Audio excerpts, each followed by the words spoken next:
देर student lead language इरशाद में आपका पुनः एक बार स्वागत है। आज मैं उन स्टूडेंटों से बात करना चाह रहा हूं जो इस बार बीए पार्ट थर्ड में है और उनका सेमेस्टर फिफ्थ है और इस फिफ्थ सेमेस्टर में उन्हें सेकेंड पेपर का जो है सामना करना है। सेकंड पेपर में क्या पूछा जाता है और इसी ये देखिए आपकी स्क्रीन पे दिखाई दे रहा है। इंग्लिश ईयर थर्ड है, सेमेस्टर फिफ्थ है, पेपर सेकंड है, यूनिट सेकंड है। अर्लियर टेंट से ये यूनिट सेकंड की जो का टॉपिक है वो है अर्लियर टेंट इन फिक्शन।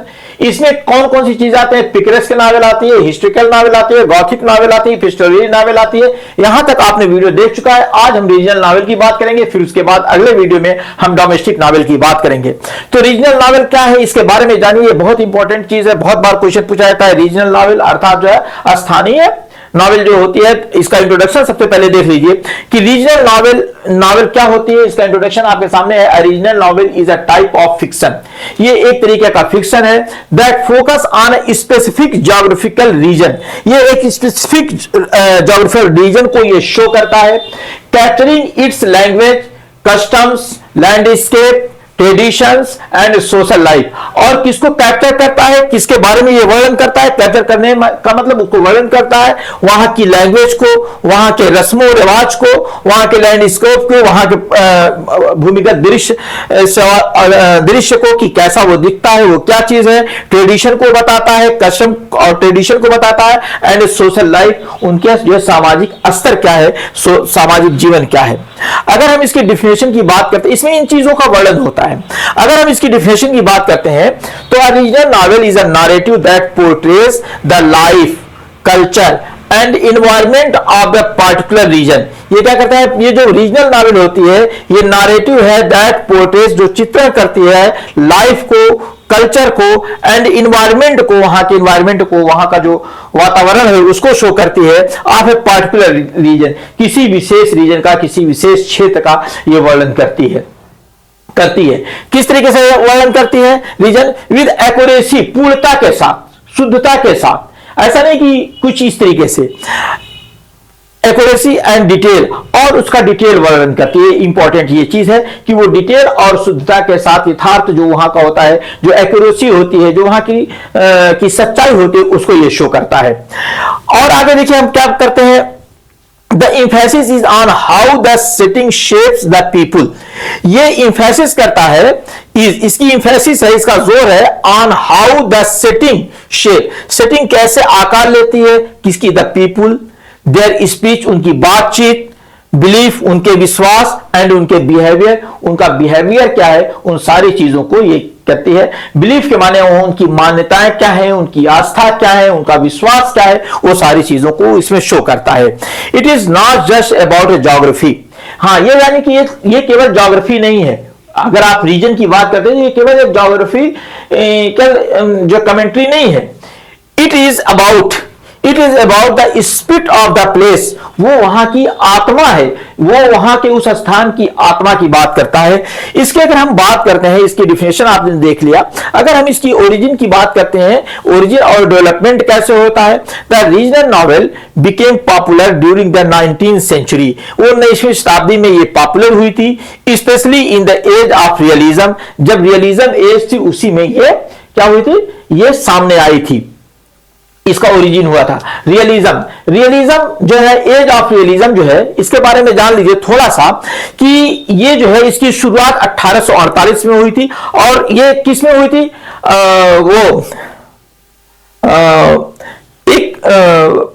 इसकी शुरुआत जो है 1848 में हुई थी और की क्रांति के बाद हुई थी। एक 1848 में क्रांति आई थी जो फ्रांस में हुई थी, उसी के आसपास हुई थी। और रोमांटिकतावाद के खिलाफ एक जो प्रक्रिया थी, जो बहुत ज्यादा रोमांटिसिज्म की बात करते थे, उसी के खिलाफ एक ये प्रतिक्रिया थी।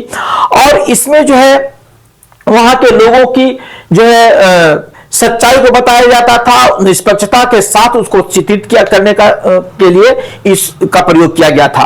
तो ये कुछ चीजें इसमें थी जो एज ऑफ रियलिज्म है। उस एज ऑफ रियलिज्म में इतनी चीजें आई थी कि उस जमाने में ये जो फ्रांस की जो क्रांति थी और उसी के बाद ये आई थी और उसमें एक ऐसी प्रतिक्रिया दी गई थी जो वास्तविकता पे आधारित है। Writers begin to depict ordinary people. इसमें क्या था कि अब जो है जब फ्रांस की क्रांति आ गई तो उसके बाद लोगों के थॉट चेंज हुए और उस थॉट चेंज के बाद क्या होता है, ऑर्डिनरी पीपुल का उन्होंने वर्णन करना शुरू किया था। And real places instead of the romantic और द आइडियलाइज्ड वर्ल्ड, जो एक आदर्श जो दिखाया जाता था उस दुनिया के बजाय इन्होंने वास्तविकता को अपने सामने लाया था, वास्तविक चीजों को दिखाया था, रियल वर्ल्ड को दिखाया था, जो एक वहां की चलती फिरती सच्चाई थी उसको उन्होंने शो किया था। इसमें अगर हम बात करते हैं तो टॉमस हार्डी आता है in England, is one of the greatest regional novelist.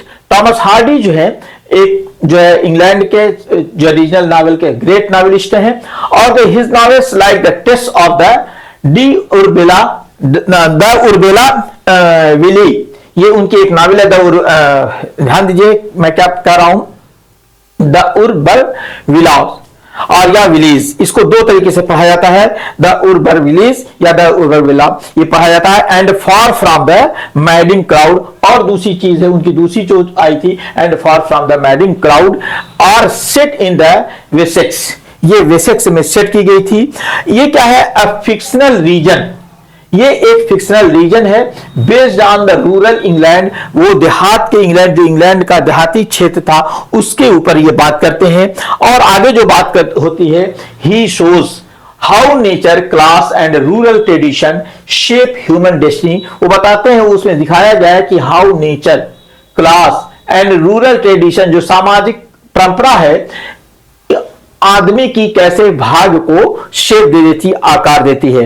In America Williams फकलर से की ये किताब है, वो नॉवेल है, वो क्या करती है, कंट्री क्या कहते हैं, यूनापार्टेफा काउंटी है, represent southern life and it's complex racial and social tension.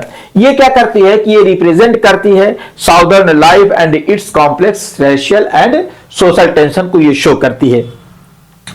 अगर हम इसके कैरेक्टरिस्टिक की बात करते हैं ऑफ द रीजनल नॉवेल की, तो डिटेल सेटिंग इसमें आती है। सबसे पहले आती है, अगर हम इसकी कैरेक्टरिस्टिक की बात करते हैं कि इसकी विशेषता की बात करते हैं तो इसमें विशेषता क्या आती है, सबसे पहले आती है detail setting, describe the landscape towns and local culture को ये शो करती है।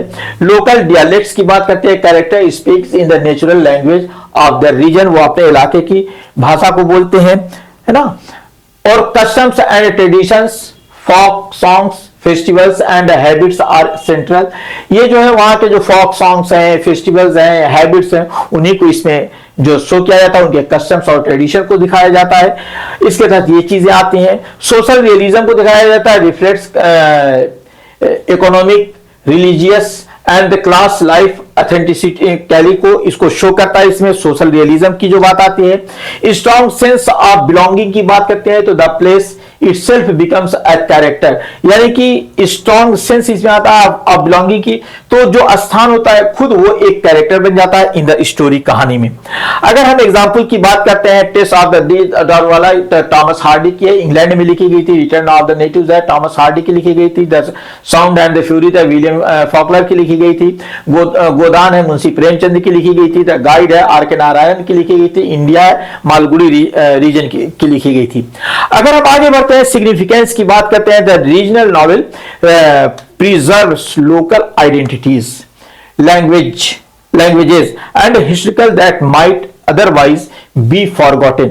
इसमें कई चीजें आती हैं। अगर हम इसकी बात करते हैं कि forgotten, it celebrates diversity and teaches readers to understand the deep connection between the people and their environment. ये क्या करता है, इट सेलिब्रेट्स डाइवर्सिटी, ये सबसे इंपॉर्टेंट चीज इसमें आती है कि इसका जो महत्वपूर्ण जो महत्व इसमें अगर हम बात करते हैं तो इट सेलिब्रेट्स द, क्या सेलिब्रेट करती है, डाइवर्सिटी, विविधता को ये शो करती है। और किसको कहते हैं, एंड टीचर्स रीडर्स, और रीडर्स को बताते हैं, टीचर्स के माने बताने से बताती है, readers to understand the deep, और रीडर्स को बताते हैं कि वो समझें the deep connection between the people and the environment, वहां के लोग और उनके इन्वायरमेंट के डीप कनेक्शन है, जो गहराई से उनका ताल्लुक है, उस जो या संबंध है, उसके बारे में वो बताती है। इट ऑल्सो एक्सपोजेस, ये भी दिखाती है सोशल प्रॉब्लम्स, ये सामाजिक प्रॉब्लम को भी दिखाती है, लाइक पॉवर्टी और कास्ट, ये पॉवर्टी को दिखाती है, कास्ट को दिखाती है, and rooted in regional life, जो उस क्षेत्रीय में जो बिल्कुल जड़ पकड़े हुए है उसको ये शो करती है। अगर हम इसके कंक्लूजन की बात कर लेते हैं, एंड में थोड़ा सा इसको देख लेते हैं। In short, the regional novel transform A small corner of the world into a mirror of a universal human experience। ये क्या करता है, इसने क्या करता है, रीजनल नॉवेल ने ट्रांसफॉर्म कर दिया है a small corner of the world, दुनिया के एक छोटे से कोने को into a mirror, एक मिरर में ऑफ यूनिवर्सल ह्यूमन एक्सपीरियंस, और किसके साथ, of a universal human experience, ये यूनिवर्सल ह्यूमन एक्सपीरियंस को इसमें शो कर दिया है, अर्थात जो सार्वभौमिक या विश्वव्यापी ह्यूमन एक्सपीरियंस है उसको इसमें शामिल कर दिया है, इसे मिला दिया है। नेक्स्ट आता है through the portrayal of the local life, local life को पोर्ट्रेट करता है, अर्थात शो करता है, उसका चित्रण करता है। It speaks about the universal emotion, ये यूनिवर्सल इमोशन के बारे में बात करता है। फिर उसके बाद लव की बात करता है, स्ट्रगल की बात करता है, होप आशा की बात करता है, एंड लॉस नुकसान की बात करता है। दैट इज वाई, यही कारण है कि this form remains one of the richest and the most authentic expression of the realism in fiction, और यही कारण है कि ये जो फॉर्म रिमेन्स है आज भी वन ऑफ द रिचेस्ट, ये सबसे richest and the most authentic और सबसे महत्वपूर्ण चीज बन गई है expression of the realism in fiction. Fiction में इसको जो है एक्सप्रेस करने का ये सबसे महत्वपूर्ण चीज बन गई है। इसकी हिंदी भी आप देख सकते हैं आराम से।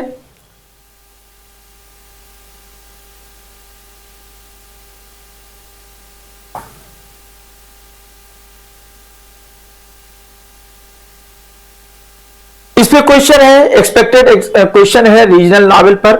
यह है define the regional novel and discuss it's main characters, इसके मेन कैरेक्टर्स को, रीजनल नॉवेल को डिफाइन कीजिए और इसके मेन कैरेक्टर्स को शो कीजिए। फिर उसके बाद दूसरा क्वेश्चन आता है,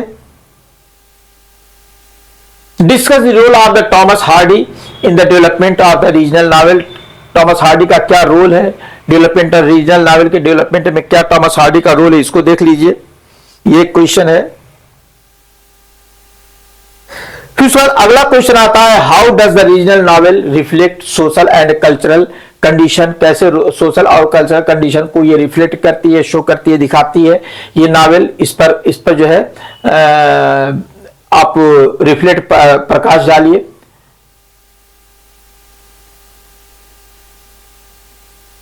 अगला क्वेश्चन आता है, explain the significance of the dialect and local speeches in the regional novel. बताइए कि क्या महत्व है डायलेक्ट का, अर्थात बोली का या भाषा का। डायलेक्ट के माने बोली होता है, जैसे थोड़ी थोड़ी दूर पे बोली का टोन बदल जाता है, उसी को डायलेक्ट कहते हैं। एंड लोकल स्पीच, जो लोकल स्पीच है, बातचीत है इन द रीजनल नॉवेल, उसका जो है उसको एक्सप्लेन करना है। अगला क्वेश्चन है, discuss the importance of the regional novel, regional novel की महत्व को बताइए इन लिटरेरी हिस्ट्री, लिटरेरी हिस्ट्री में इसका क्या महत्व है, इसको बताइए। ये भी बहुत छोटा क्वेश्चन है, आराम से देखिए, है ना। ये आपके सारे क्वेश्चन थे, 5 क्वेश्चन थे, इसको आप पढ़िएगा, आराम से पढ़िएगा। संभव है कि ये क्वेश्चन आपके एग्जाम में आ जाए। तो इसी प्रकार के क्वेश्चन और इसी प्रकार के वीडियोस के लिए लिट लैंग बाय दिलशाद को सब्सक्राइब कर लीजिए, बेल आइकॉन को प्रेस कर लीजिए। अगर आपको कोई चीज अलग से आवश्यकता हो तो आप कमेंट कीजिए, मैं उस पर वीडियो जरूर दूंगा। Thank you.